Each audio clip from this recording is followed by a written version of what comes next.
Very much for joining us here on Press TV. Now, I'm trying to understand this coalition that has been formed to fight ISIL. It comes off as a bit hypocritical, does it not, considering many of these countries are at least, accused of being complicit, at the least, in the very formation of ISIL to begin with?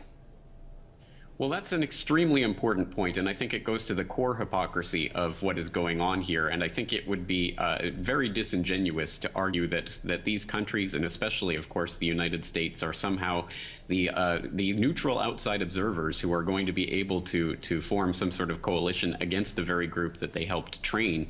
And this goes back to as far as 2006, when ISIL was al-Qaeda in Iraq, and declassified documents that were published by the Washington Post confirmed that internal Pentagon documents actually referred to al-Qaeda in Iraq as a PSYOP operation that the Pentagon participated in, trying to build up this organization and make it seem more important than it really was in order to justify the American military ongoing, at that time, intervention in Iraq.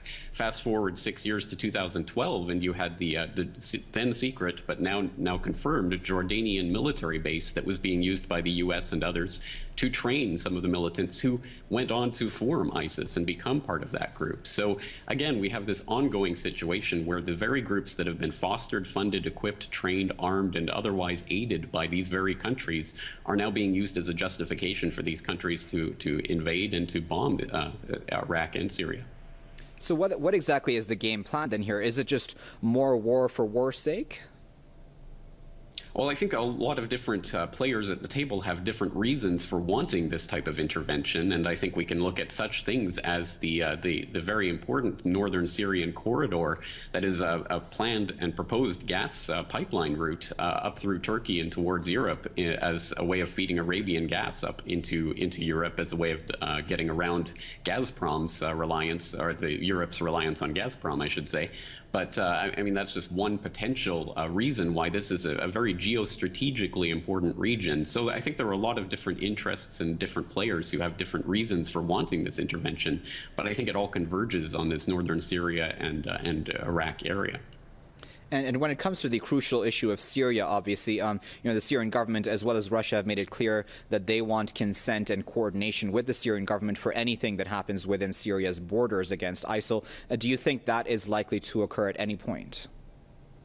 Well, it seems extremely unlikely, and especially because this doesn't really seem like this is some sort of brand new strategy from this coalition that America seems to be forming right now. It seems like this is just a continuation or an actual bringing about of the plans for armed intervention in Syria that were being talked about last year but didn't actually happen.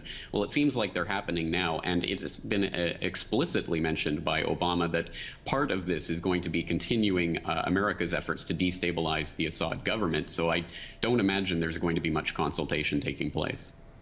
And talking about this Frankenstein, if I might call it that, of ISIL, which the U.S. as well has been complicit in forming, because we've seen U.S. weapons, even pictures of U.S. weapons being used by these terrorists on the ground. How much of a risk now is this group to the U.S. itself?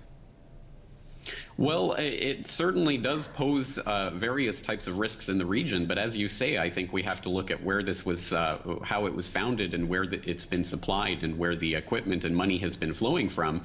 And of course, that raises the other side of the equation, which is if it does stop that type of, if that sort of outside support is stopped, does it really have the ability to function to control the area that it is now seeking to control?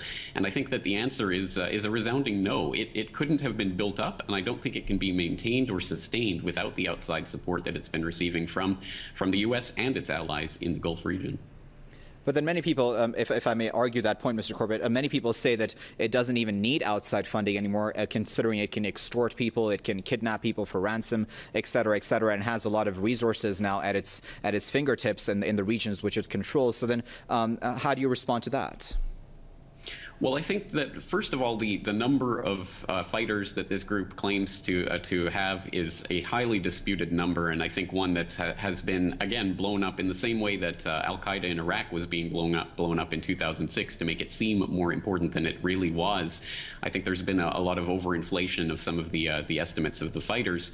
And in terms of the ability for this group to maintain and sustain and fund itself through such things as extortion and ransom money and things like that, that, well, it's important to realize that, again, that can't take place without the cooperation of the governments which are giving them this ransom money. So again, I think there's a way that we can see that a lot of this is still coming from one measure or another of outside support, and without that support, it would at least have a significantly degree